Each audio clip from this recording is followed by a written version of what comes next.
الحمد للہ رب العالمین والصلاة والسلام علی سید الانبیاء والمرسلین والصلاة والسلام علی آباء سید الانبیاء والمرسلین والصلاة والسلام علی امہات سید الانبیاء والمرسلین والصلاة والسلام علی اعمام سید الانبیاء والمرسلین لا سیما افضل البشر بعد الانبیاء بالقول الغالب خیر الناصرین سیدنا ابو طالب علیہ الصلاۃ والسلام وعلی آلہ واصحابہ واہل بیتہ وعطرتہ وعشیرتہ اجمعین اما بعد فاعوذ باللہ من الشیطان الرجیم بسم اللہ الرحمن الرحیم وَلَنَبْلُوَنَّكُمْ بِشَيْءٍ مِّنَ الْخَوْفِ وَالْجُوعِ وَنَقْصٍ مِّنَ الْأَمْوَالِ وَالْأَنفُسِ وَالثَّمَرَاتِ وَبَشِّرِ الصَّابِرِينَ الَّذِينَ إِذَا أَصَابَتْهُمْ مُصِيبَةٌ قَالُوا إِنَّا لِلَّهِ وَإِنَّا إِلَيْهِ رَاجِعُونَ اولئک علیہم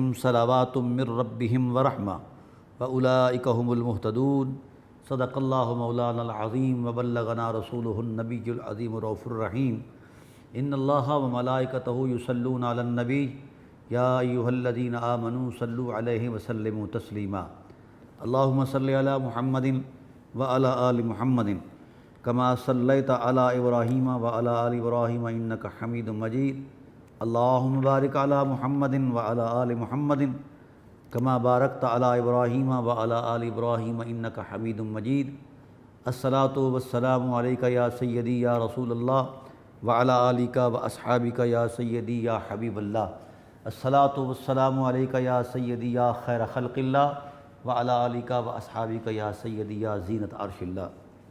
حمد و صلاۃ کے بعد حاضرین و ناظرین بحمد اللہ تعالی ہماری سلسلہ گفتگو قرآن کریم کی آیات کی روشنی میں جاری اور ساری ہے۔ ہم نے گزشتہ گفتگو کے اندر پاکستان کے اندر اور پاکستان کے علاوہ کائنات کے اندر یہ وبا جو ہے کرونا کی، اس حوالے سے ہماری گفتگو جاری اور ساری ہے۔ آج بھی اسی تسلسل سے ہم ایک حصہ گفتگو جو ہے آپ کے گوش گزار کرتے ہیں۔ گفتگو یہ تھی کہ یہ صورتحال کیا ہے۔ میں نے پچھلی گفتگو کے اندر یہ بات عرض کر دی تھی کہ ہم اللہ کے بندے ہیں اور رسول اللہ صلی اللہ علیہ وآلہ وسلم کے غلام ہیں۔ ہم اپنے ذاتی اندازے نہ لگایا کریں، اللہ اور اس کے رسول کی حکمتوں پر کامل یقین کریں۔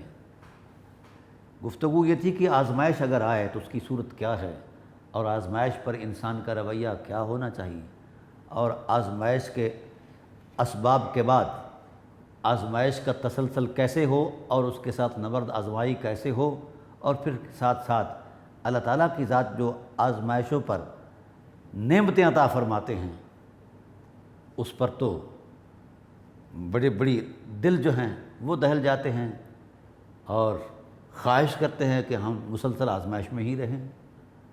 مسلمان کے لیے تو بڑی خوبصورت ایک روشنی موجود ہے کہ اگر کسی کو کانٹا بھی چبھ جاتا ہے اس پر بھی اسے اجر و ثواب ملتا ہے۔ کسی مسلمان کا شیر خوار بچہ اگر دنیا سے اٹھ جاتا ہے تو اللہ وحدہ لا شریک اس کے والدین کی مغفرت کا انعام کر دیتے ہیں، اور فرشتے سے کہتے ہیں کہ فرشتے تو زمین پر گیا تھا کیا کر کے آیا؟ اے اللہ میں گیا تھا اور 2 لوگوں کے لخت جگر کو اٹھا کر لے آیا ہوں۔ ایک چھوٹا بچہ ہے، شیر خوار ہے، میں اس کو موت دے کر آیا ہوں، حضرت عزرائیل علیہ السلام کہتے ہیں۔ تو اللہ تعالیٰ پوچھتے ہیں بتاؤ پھر تیرے اس طرز عمل پر ان کا رد عمل کیا تھا؟ کہا پروردگار عالم بڑے عجیب بندے ہیں، جس وقت ان کے بچے کی وفات ہوئی تو بجائے اس کے کہ وہ جزا فضا کرتے انہوں نے کہا انا للہ و انا الیہ راجعون، بے شک ہم اللہ کے لیے ہیں، اللہ ہی کی طرف لوٹ کر جانے والے ہیں، اللہ کے ہیں۔ اے اللہ تیرے اس فیصلے پر انہوں نے ایگری کیا اور تیری طرف رجوع آئے تو اللہ تعالیٰ ارشاد فرماتا ہے گواہ ہو جاؤ جو ایسے حالات میں بھی میرے ساتھ وابستہ رہتا ہے میں اس کی مغفرت کا اعلان کرتا ہوں۔ ناظرین کرام، باتیں سمجھنی، سوچنی، کہنی اور بات ہیں، لیکن ان راہوں سے گزر کر اللہ کی آزمائشوں پر پورا اترنا، اللہ اکبر۔ اللہ تعالیٰ ارشاد فرماتے ہیں وَلَمَنْ صَبَرَ وَغَفَرَ إِنَّ ذَلِكَ لَمِنْ عَزْمِ الْأُمُورِ۔ اولو العزم ہیں وہ لوگ جو اللہ کی آزمائشوں پر پورا اترتے ہیں اور اللہ کے بھرم کو نہیں توڑتے، اللہ ان کے بھرم کو نہیں توڑتا۔ تو عرض یہ کر رہا ہوں کہ آزمائش کے جو اعتبار قائم کیے ہیں شریعت مطہرہ نے، ہم یہ سمجھتے ہیں کہ ہم جیسوں کی جو آزمائش ہے اس کی دو صورتیں ہیں۔ اگر تو ہم اپنی زندگی کی متعفن راہوں پر چلیں تو ہو سکتا ہے کہ ہمارے جرائم کی پاداش میں یہ آزمائش ہو، اور اگر زندگی کی روشن راہوں پر چلیں جو رسول اللہ صلی اللہ علیہ وسلم کی اسوہ میں ڈلی ہوئی ہیں تو پھر اس حالات سے اگر کوئی آزمائش آتی ہے تو پھر وہ مرتبے کی بلندی کے لیے آیا کرتی ہے۔ یہ اللہ تعالیٰ کے سچے وعدے ہیں۔ اور جن جن بندوں سے اللہ نے آزمائش لی ہے، جن کے کردار میں، اخلاق میں نور ہی نور تھا، عظمت ہی عظمت تھی، تو اللہ تعالیٰ کی ذات نے ان کو ان کے رویوں پر آزمائش میں نہیں ڈالا، اپنی محبت کی عظمت میں ایک حوالے کے طور پر پیش کیا ہے کہ جو میرے ہیں ان کا رویہ یہ ہے میرے ساتھ، جب میں انہیں نقصان پہنچاتا ہوں، تکلیف دیتا ہوں، تو پھر بھی وہ صبر کی عظمت میں بلند ہو کر کہتے ہیں اے اللہ اگر تو راضی ہے تو ہم بھی راضی ہیں۔ اللہ تعالیٰ قرآن کریم کے اندر ذکر فرماتا ہے حضرت ابراہیم علیہ السلام کی عظمت میں، فرمایا وَإِذِ ابْتَلَىٰ إِبْرَاهِيمَ رَبُّهُ بِكَلِمَاتٍ فَأَتَمَّهُنَّ۔ اللہ تعالیٰ کی ذات نے حضرت ابراہیم علیہ السلام کو آزمایا، کچھ چیزوں کے ساتھ، مال کی قربانی کے ساتھ آزمایا، جان کی قربانی کے ساتھ آزمایا، اور اولاد کی قربانی کے ساتھ آزمایا۔ قرآن کہتا ہے فَأَتَمَّهُنَّ، کمال کر دیا اس بندے نے کہ ہر آزمائش کو کمال بخشا، پورا پورا کر دکھایا۔ پھر جب اللہ کی آزمائشوں پر اللہ کا خلیل پورا اترا تو بارگاہ قدس سے آواز آئی قال انی جاعلک للناس اماما۔ اے ابراہیم، تم نے ہماری محبت کی عظمت کو بھرم دیا ہے، پیار دیا ہے، اور آزمائشوں سے گزر کر صبر کیا ہے۔ اے ابراہیم، ہم نے آپ کو پوری انسانیت کے لیے امام بنا دیا ہے، اسوہ بنا دیا ہے۔ اس سے بڑی اور کیا عظمت ہو سکتی ہے کہ نبی آخر الزماں صلی اللہ علیہ وآلہ وسلم کو جو شریعت بطور دین عطا فرمائی وہ بھی اسوہ ابراہیمی کی عظمت میں عطا فرمائی ہے۔ اللہ تعالیٰ ارشاد فرماتے ہیں وَاتَّبِعْ مِلَّةَ إِبْرَاهِيمَ حَنِيفًا۔ میرے محبوب ایک بندہ گزرا ہے آپ کے اجداد کریم میں، وہ میری محبت میں اتنا آگے چلا گیا تھا کہ خود میں نہیں رہا، گزر گیا ہے اپنی طبع کے احساسوں سے، گزر گیا ہے اپنی فکر کی پرواز سے، گزر گیا ہے میری محبت میں، آگے سے آگے چلا گیا ہے، خود میں نہیں رہا، وہ میری مشیت کے نور میں ڈھل گیا ہے، ہم نے اس کو امام بنا دیا ہے کائنات کا، اس لیے ان کا اسوہ آپ کے لیے ہے، آپ کا اسوہ کائنات کے لیے ہے۔ یہ کیا خوبصورت منظرنامہ ہے، یہ انمٹ نقوش ہیں، یہ وہ حقیقتیں ہیں جنہیں قیامت بھی نہیں توڑ سکتی۔ تو ناظرین کرام، اللہ نے ان کو بھی آزمایا، پھر ان کے لخت جگر حضرت اسماعیل علیہ السلام کو بھی آزمایا، اور بڑے بڑے عجیب طریقے سے، جس کا رواج ہی کائنات میں نہیں ہے، جس آزمائش کے لیے پہلے سے کوئی تصور موجود نہیں ہے، کوئی علمی اعتبار موجود نہیں ہے، کوئی عملی صورت موجود نہیں ہے، تاکہ کوئی وہ لوگ سامنے رکھ کر کوئی نہ کوئی فیصلہ کریں۔ لیکن کمال کی بات ہے وہ بندے بغیر کسی ایسے حالات کے بھی پھر بھی اللہ وحدہ لا شریک کی محبت میں ڈٹے رہے، اور آزمائش جس بھی طرز سے آئی ان بندوں نے اس کا پورا اس کو آزمائش نہیں سمجھا بلکہ انجوائے کیا ہے۔ میں یہاں قرآن کریم کی آیات کا ایک تسلسل بیان کرتا ہوں تاکہ اللہ کے پاک بندوں نے جس آزمائش سے اپنے آپ کو گزارا ہے، اور اللہ وحدہ لا شریک نے ان کی آزمائشوں کے تسلسل کو جو نعمتیں بخشی ہیں اس کا ایک پیمانہ پیش کرتا ہوں۔ اللہ تعالیٰ کی بارگاہ عظمت میں دعا ہے کہ اللہ تعالیٰ ہمیں استقامت نصیب فرمائے، اور عزمی کی نعمت نصیب فرمائے۔ جناب ابراہیم علیہ السلام 120 سال کے ہو جاتے ہیں، فطرت نے انگڑائی لی، خواہشوں نے احساس دلایا کہ آپ کے جانے کے بعد آپ کے اثاثہ نبوت کی امانت کے لیے کوئی امین چاہیے، تو دل میں اٹھان آئی، کہا رب حب لی من الصالحین، اے اللہ مجھے صالحین، ایک عظیم بیٹا صالحین سے عطا فرما، لائق اولاد عطا کر دے۔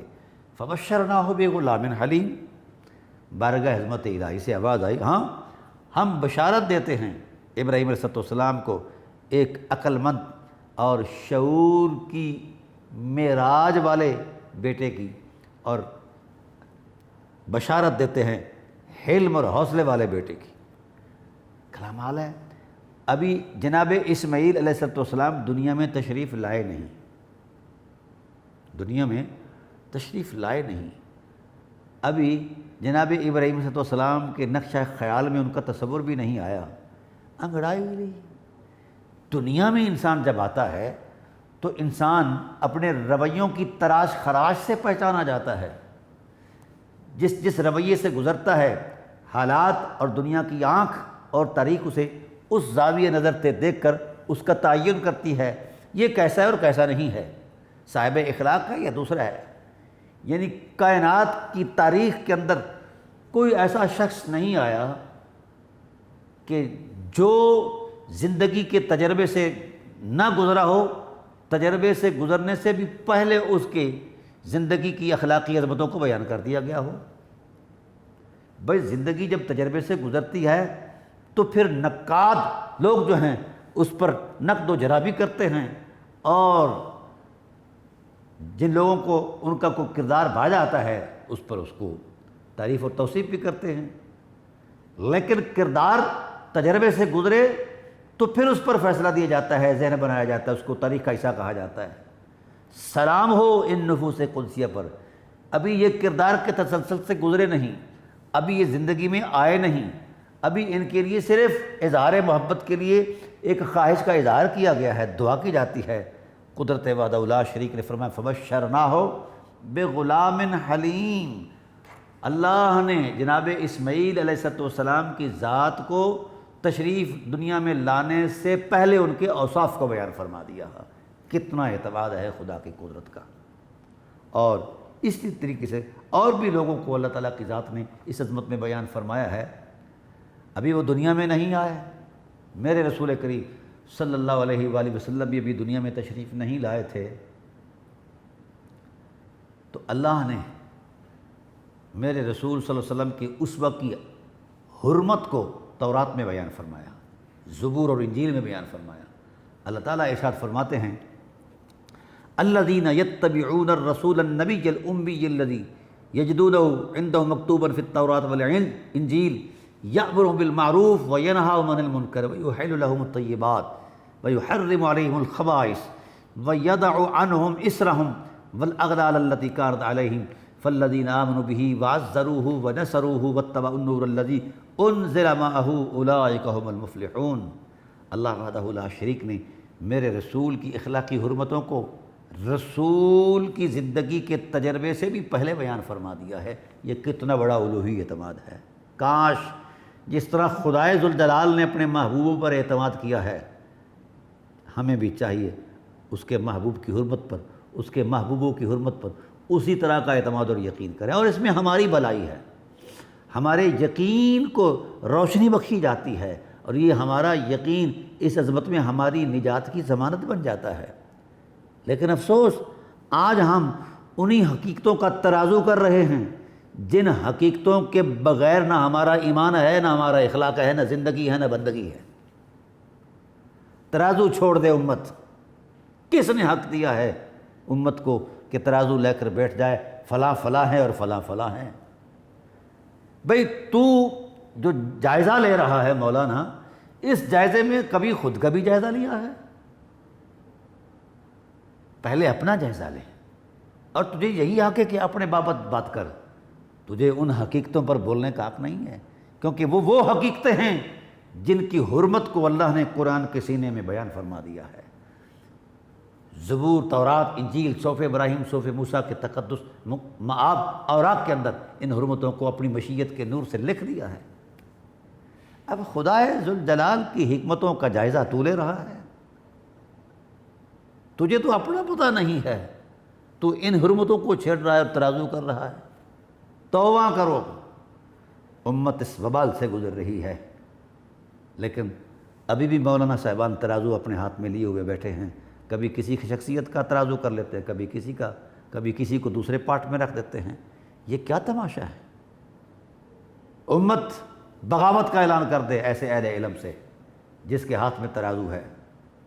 یہ ان کی تو ایک سانس خدا کی کائنات نہیں پامائش کر سکتی، یہ وہ نفوس قدسیہ ہیں۔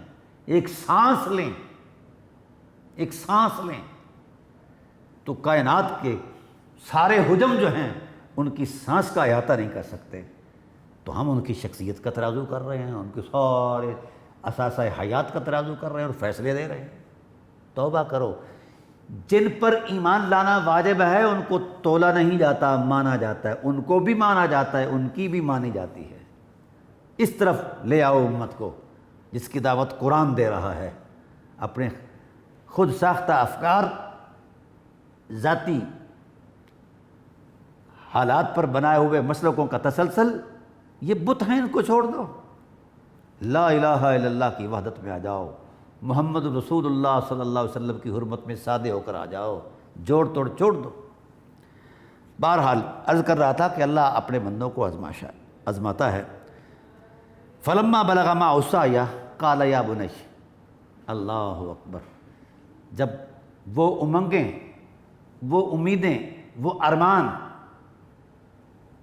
تکمیل پر پہنچے کہ بوڑھے باپ کا سہارا بننے کے لیے جناب اسماعیل علیہ السلام نے جوانی میں قدم رکھا، تو جناب اسماعیل علیہ السلام کے حوالے سے جناب ابراہیم علیہ السلام پر آزمائش آ گئی۔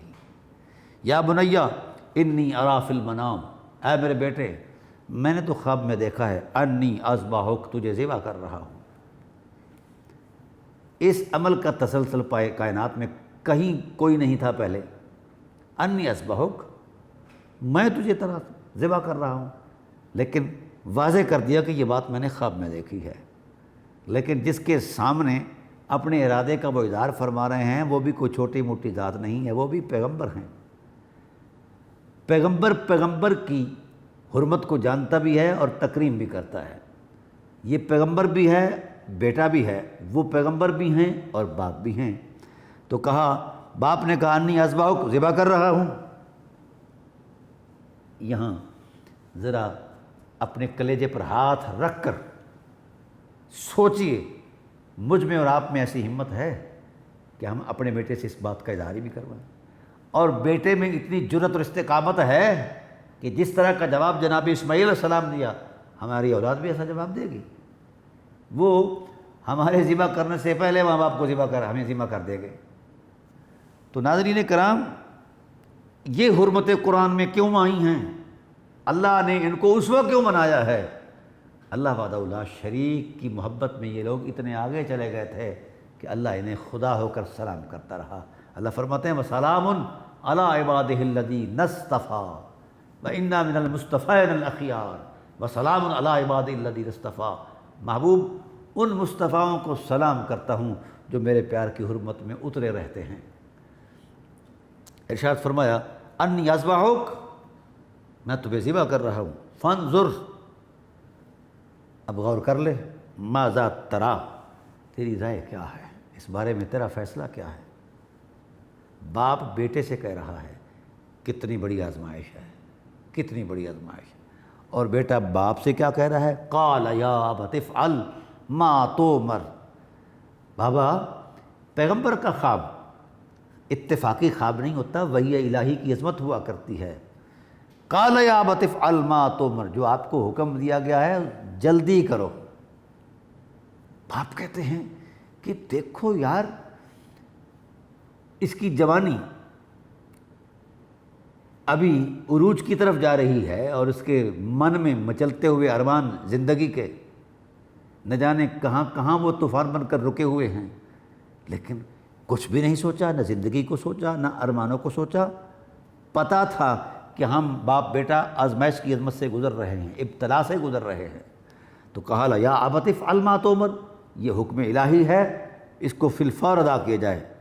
ابراہیم علیہ السلام نے تجسس بھری نگاہوں سے دیکھا کہ یہ لہلہاتی ہوئی جوانی یہ خود کی پیش کر رہا ہے، اس کو احساس نہیں ہے کہ چھری اس کے گلے پر پھیری جانی ہے۔ اللہ اکبر! باپ کی اس تجسس بھری حیرانی کو دیکھا تو زبان حال سے بولے ستجدنی انشاءاللہ من الصابرین۔ بابا گھبرانے والی کون سی بات ہے؟ انشاءاللہ مجھے صابر پاؤ گے، میں اللہ کے اس فیصلے پر صبر کر کے دکھاؤں گا۔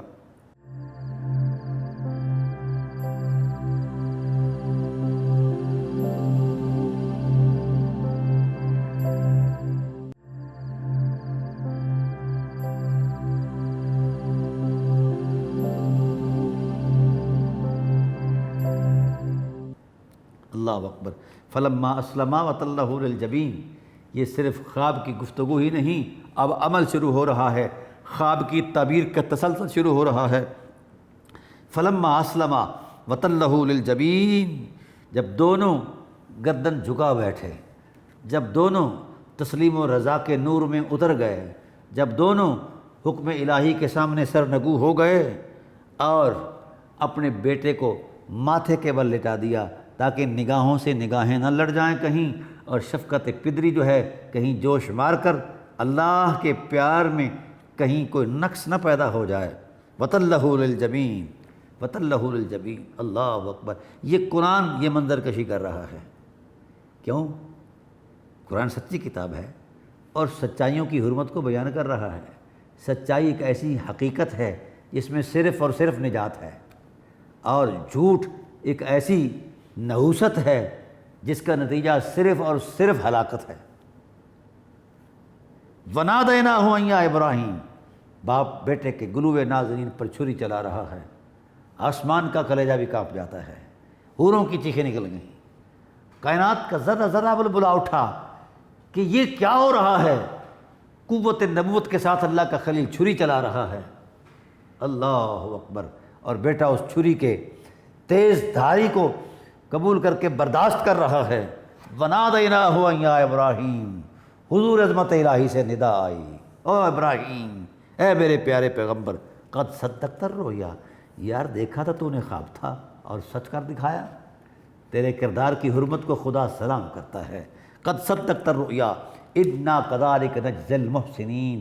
اب یہ عرض کر رہا ہوں، آزمائش کے بعد جزا ضروری ہے، آزمائش کے بعد نتیجہ ضروری ہے، امتحان کے بعد ڈگری ضروری ہے، کوئی پورا اتر کر دکھائے۔ انا کذالک نجزی المحسنین، یہ اسوہ دے رہا ہے خدا پیغمبر کا کہ جب وہ پیغمبر ہو کے آزمائش کی عظمت میں اترے ہیں تو وہ تو جان و مال کے ہر لحاظ سے ہر اعتبار سے گزرے ہیں، تو تم اپنے بھائیوں کو جو کرونا زدہ ہیں یا آفت زدہ ہیں ان کو 4 کوڑیاں دے کر ان کی محبت میں، ان کی اس آزمائش میں شریک کیوں نہیں ہوتے؟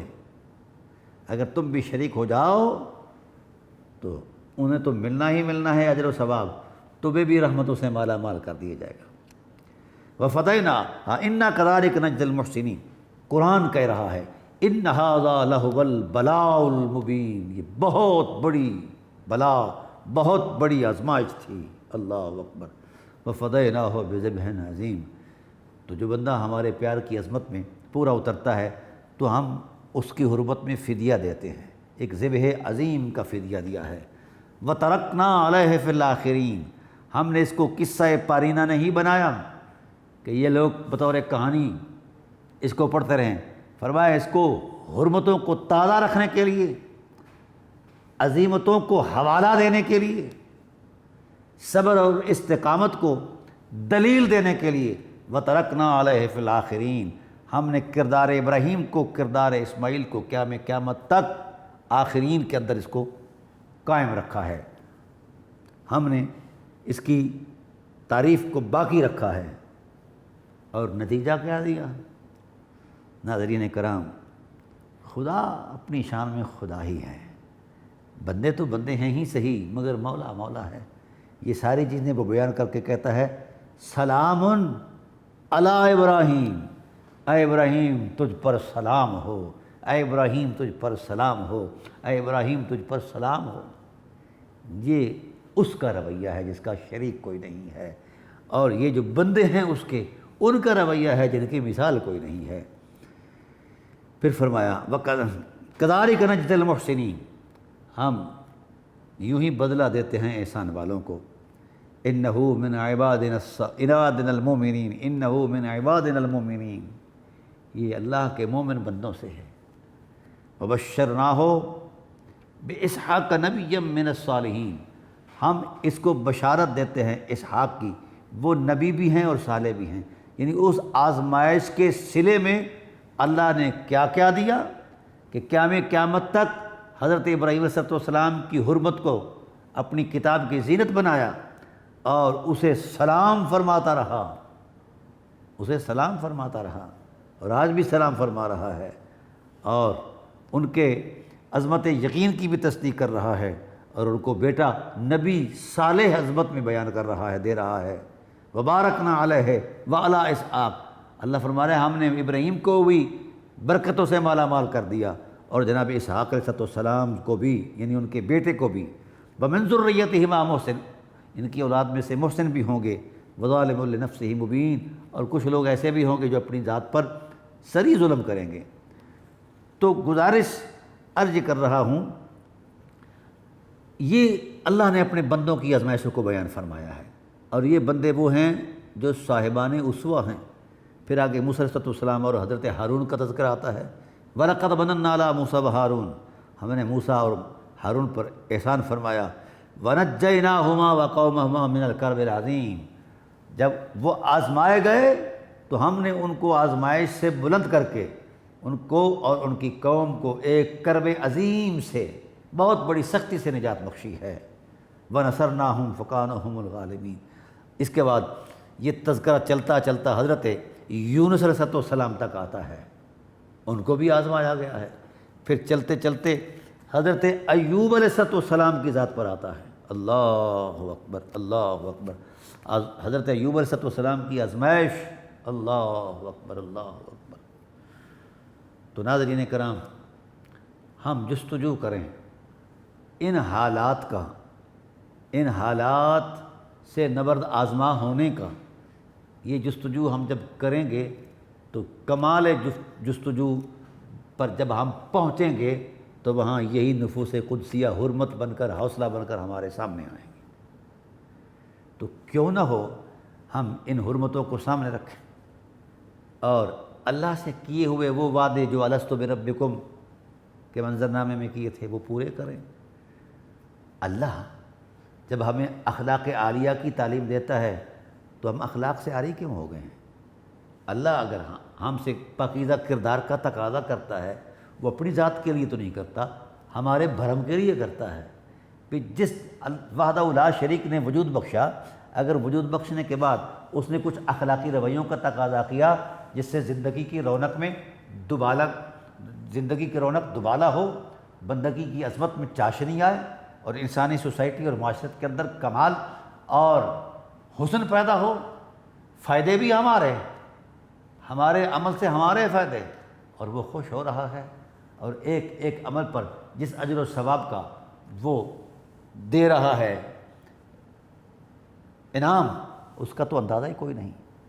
کریم آقا علیہ السلام نے ارشاد فرمایا، من نفس من اخیہ کربۃ نفس اللہ لہ سبعین کرب یوم القیامہ، جس نے اس دنیا کے اندر کسی مسلمان بھائی کی ایک تکلیف کو، ایک اذیت کو دور کیا ہے، کل قیامت کا دن اللہ وحدہ لا شریک اس کی 70 اذیتوں اور تکلیفوں کو دور کر دے گا۔ یہاں ہم نے کسی کے ساتھ ایک لمحہ کے لیے بھلا کیا، وہاں ہر لمحہ ہمارے لیے بھلائی ہو رہی ہے۔ تو بھئی جو کچھ ہم یہاں کریں گے اس کا رزلٹ وہاں ضرور ملے گا، دنیا کے اندر بھی ملے گا اور آخرت کے اندر بھی ملے گا۔ تو جناب حضرت ایوب علیہ السلام کا معاملہ جب آتا ہے تو انسان کی عقل محو حیرت ہو جاتی ہے۔ اللہ وحدہ لا شریک فرماتے ہیں، اللہ اکبر، اللہ اکبر۔ جناب حضرت ایوب علیہ السلام کا تذکرہ، اللہ اکبر، اللہ اکبر۔ یقین کیجئے اس وقت دم خم نہیں ہے کہ میں ان حالات کو اس تصور میں اتر کر بیان کر پاؤں کہ اللہ کے بندوں پر کتنی کتنی آزمائشیں آئی ہیں۔ لیکن یہ مت سمجھنا کہ ان کے لیے یہ آزمائشیں کسی شامت اعمال کا نتیجہ تھی، نہیں نہیں نہیں۔ جن کے اعمال عصمتوں کا معیار ہوں اور خدا کے دین کے لیے وہ اسوہ بنیں، حوالہ بنیں، تو ان کی آزمائش جو ہوتی ہے وہ اللہ وحدہ لا شریک اپنی شایان شان لیتا ہے اور محبت کا حوالہ پیش کرتا ہے کہ یہ میرے بندے ہیں جو خالص بندے ہیں، عظمت والے بندے ہیں۔ اس واسطے اللہ وحدہ لا شریک نے اس تصور کو بیان فرمایا ہے، ورنہ یہ داستان سرائی نہیں ہے کہ اللہ تعالیٰ کو کہانیاں بیان کر رہا ہے۔ یہاں اللہ وحدہ لا شریک نے حضرت سلیمان علیہ السلام کے بیان میں بھی، بہت سارے انبیاء علیہ السلام کے بیان میں یہ بات بیان فرمائی ہے، اور فرمایا وَاذْكُرْ عَبْدَنَا ایوب اذ نادیٰ رَبَّهُ أَنِّی مَسَّنِیَ الشَّیطَانُ بِنُصْبٍ وَعَذَابٍ۔ ایک جگہ پر آیا انی مسنی الضر، اے میرے حبیب حضرت ایوب علیہ السلام کی آزمائش کو تو یاد کر اور امت کو یاد دلا۔ جب آزمائشوں میں اتنے گر گئے کہ آزمائشوں کو بھی پسینہ آ گیا، اب اگر ان آزمائشوں کا تذکرہ کروں تو ایک لمبی طویل داستان ہے، وقت کے دامن میں اتنی گنجائش نہیں کہ میں پورے تسلسل کے ساتھ ان کو بیان کروں۔ بہرحال جو آزمائشیں وہ معروف ہیں ساری، ہر چیز جان مال اولاد جو کچھ تھا آزمائش کی نظر ہو گیا، مگر جناب ایوب علیہ السلام کے بابت اللہ تعالیٰ فرماتے ہیں کہ جس وقت ہم نے ہر تینوں آزمائشوں کی زد میں لا کر اپنے محبوب بندے کو آزمایا، انا وجدناہ صابرا، ہم نے ان کو صابر پایا۔ کمال کا بنتا ہے، اولاد مر گئی اف بھی نہیں کی، مال سایہ برباد ہو گیا اف تک نہیں کی، اور جان جو ہے یہ مزمحل ہو گئی اف بھی نہیں کی۔ جب میرے بندے اولو العزم میرے پیار کی عظمت میں میری آزمائش کے تسلسل میں اتر کر اف نہیں کرتے، صبر کرتے ہیں، انا وجدناہ صابرا، ہم نے اس کو صابر پایا، نعم العبد۔ پھر اللہ فرماتے ہیں کتنا ہی خوب بندہ ہے، کتنا ہی عظیم بندہ ہے، کتنا ہی اچھا بندہ ہے، انہ اواب۔ یہ بات بڑی قابل غور ہے ناظرین، انہ اواب۔ چاہیے تو یہ تھا کہ میرا بندہ اپنے نقصان پر مجھ سے روٹھ جاتا، میرے پیار کی عظمت میں روٹھ جاتا یا مجھ سے دور ہو جاتا۔ فرمایا انہ اواب، انہ اواب۔ میرے بندے نے جو ہی جس آزمائش کی زد میں آیا تو اس نے دائیں طرف بڑھ کے اپنے خیال کو بھی نہیں دیکھا، فوراً میرے حضور جھک گیا اور رجوع لے آیا، میری طرف لوٹ آیا۔ انہ اواب، اللہ اکبر اللہ اکبر۔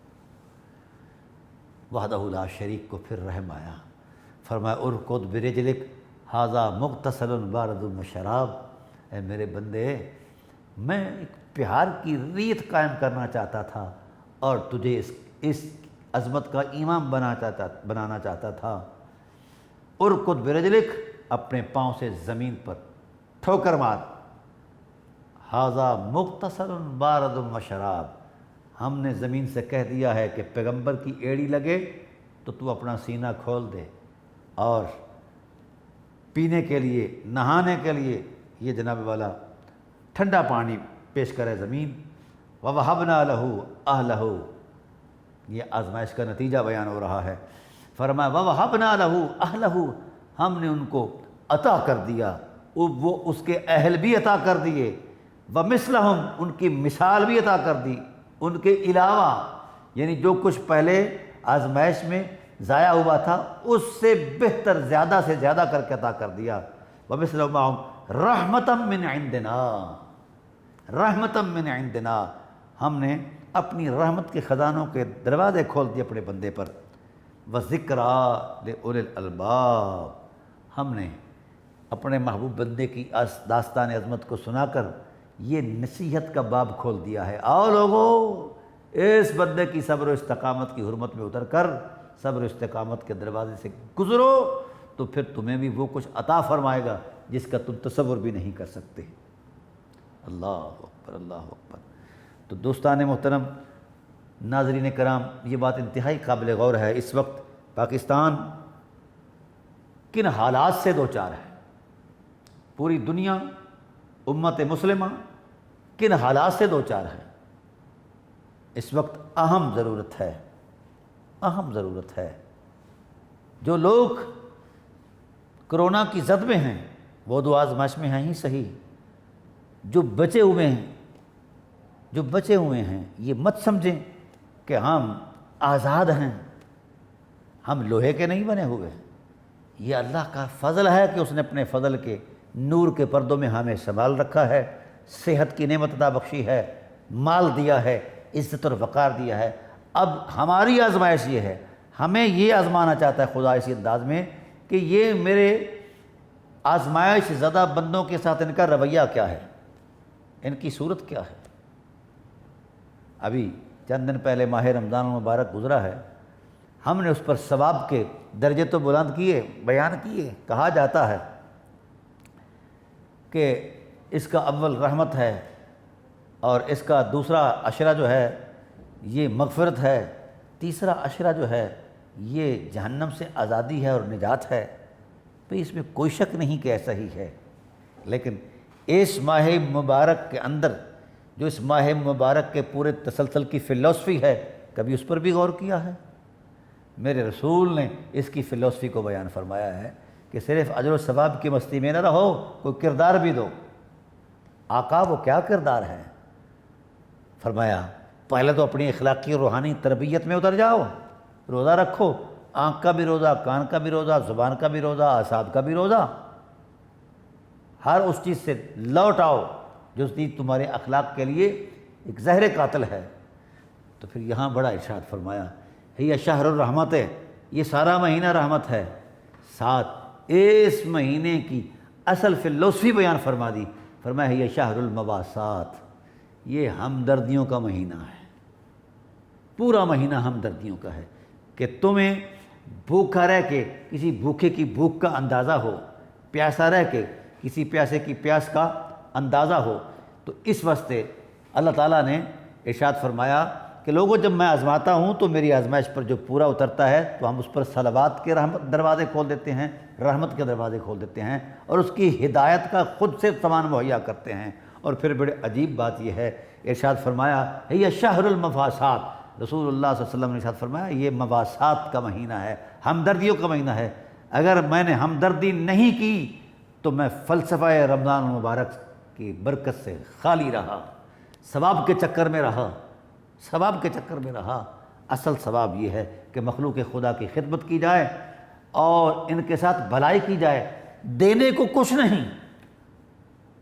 یہ بھی ہو سکتا ہے نا کہ دینے کا دل ہے مگر پاس کچھ نہیں، کم از کم فرط محبت سے ان کے لیے دعا تو کر سکتے ہیں، بیماروں کے لیے دعائے شفا کر سکتے ہیں اور فوت ہو جانے والوں کے لیے دعائے مغفرت کر سکتے ہیں، اور ان کے لیے وہ کلمات دہرائے جائیں جو ان کی روح کی تسکین کا باعث بنے، جو ان کے ورثاء اور پسماندگان کی تسکین کا باعث بنے۔ ان کے ساتھ اس انداز کی محبت کی جائے کہ ان کو دکھ محسوس ہی نہ ہو، اس کا دکھ بانٹ لیا جائے۔ یہ میرے رسول کے دین کی وہ روح ہے جس کے لیے سارا قرآن نازل ہوا ہے۔ جتنے بھی عبادات پر مشتمل اعمال ہیں، ہر عمل کا جب نتیجہ سامنے ہم لے آتے ہیں تو نتیجہ حسن اخلاق ہی کی عظمت میں بیان کرتا ہے قرآن کریم، اور بھائی چارے اور محبت اور معاشرتی زندگی میں ایک دوسرے کے بھرم کے ساتھ ایک دوسرے کے پیار کی عظمت میں اتر کر ایک دوسرے کے دکھوں کو بانٹنا ہی اصل فلسفہ دین ہے۔ جماعت کیوں قائم کی گئی؟ رکھتے تو ہم فجر کے 2 ہی امام کے پیچھے پڑھتے ہیں، گھر پڑھ لیں تو 2 ہی پڑھتے ہیں۔ مسجد میں آنے کا حکم کیوں دیا؟ کہ جب ہم مسجد میں آئیں گے تو ایک دوسرے کے احوال کا اندازہ ہو جائے گا، تاکہ ہم ایک دوسرے کو سمجھنے میں اور ایک دوسرے کے ساتھ باہمی تعاون میں اپنا کردار ادا کریں۔ اس لیے وقت کی اہم ضرورت ہے، اور وقت کی نزاکت اس بات کا تقاضا کر رہی ہے کہ ہم اٹھیں، اپنی آزمائش پر پورے اتریں۔ جن کو اللہ نے صحت دی، جن کو اللہ نے دولت دی، وہ اس طرح سینہ کھول دیں، ہاتھ کھول دیں، جس طرح خدائے وحدہ لا شریک اپنی رحمت کے دروازے کھول رہا ہے، اور خدا کی راہ پر دینے سے کبھی کمی نہیں آئی۔ اگر کمی آتی تو کوئی نہ کوئی ریکارڈ تو میسر آتا نہیں۔ اس واسطے اللہ تعالیٰ کی بارگاہ رحمت و عظمت میں دعا ہے کہ آپ میں سب مل کر رجوع کریں اللہ کی طرف، اور رجوع کے ساتھ ساتھ اللہ وحدہ لا شریک جل و علا کے حضور رجوع کر کے توبہ کر کے اللہ وحدہ لا شریک سے بیماروں کے لیے دعائے شفا اور فوت شدگان کے لیے دعائے مغفرت، اور پھر ان کے ساتھ ہمدردی، وہ جو ہمارا منصب ہے، ہمارا فرض ہے، ہمارا حق ہے کہ ہم ایسا کریں، تو ہم بھی اللہ وحدہ لا شریک کی بارگاہ سے اسی انداز میں سرخرو ہوں گے جس طرح اس آفت زدہ لوگ جو ہیں وہ سرخرو ہیں۔ اللہ کی بارگاہ میں دعا ہے کہ اللہ تعالیٰ اس امت پر، مسلمانوں پر، بالخصوص پاکستان پر، اور میں شکریہ ادا کرنا چاہتا ہوں ان ڈاکٹرز کا، شکریہ ادا کرنا چاہتا ہوں پیرامیڈیکل سٹاف کا، پاک آرمی کا اور پولیس کے جوانوں کا، حکومتی مشینری کا۔ جو شخص جس انداز میں اس محبت میں اترا ہوا ہے، اللہ اسے سلامتی عطا فرمائے، اللہ اسے سلامتی عطا فرمائے۔ میں ان کا شکریہ بھی ادا کرنا چاہتا ہوں سچ ٹی وی کے حوالے سے، اور ان کے لیے دعا گو بھی ہوں، اللہ ان کے حوصلوں کو آسمان سے بھی زیادہ وسیع بنا دے، اور اللہ تعالیٰ ان کی شفقت کو سورج سے بھی زیادہ روشن کر دے۔ اللہ تعالیٰ ان کے مال کو، اموال کو، جان کو، بچوں کو اپنی حفاظت رحمت میں رکھے، جو مخلوق خدا کی خدمت کر رہے ہیں، اور جو لوگ اس خدمت میں آگے چلے گئے، کرتے کرتے وصال فرما گئے، اے اللہ ان کو جوار رحمت میں بھی جگہ عطا فرما، ان کے درجات میں بھی بلندیاں عطا فرما، اور ان کے لواحقین کو صبر کی توفیق نصیب فرما۔ وما علینا الا البلاغ المبین۔